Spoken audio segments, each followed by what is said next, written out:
150, 150, 300, 150, 150, 300। এই কি এমনি 150, 300?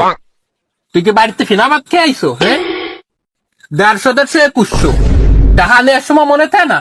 150, 150, 300, 2100। তুই হিসাব কর, তুই হিসাব কর। হিসাব পারবো? কর। এই যে 150, হ্যাঁ 150, এই যে সুন্দর সুন্দর 5 আর 5 কত হয়? 10, এই যে 10 আর 1 আর 1, 2, এই যে দেখছো হিসেব, এই যে 2100 দে, সাপ সাপ 2100 টাকা দে। নাও 100।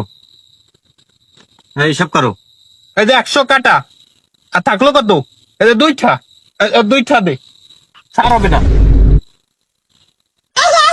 এই যে তা তোমার সাথে দিন এখন সব শেষ। হ্যাঁ শেষ। আমারে বলত পাইছে, অত বলো দামি না।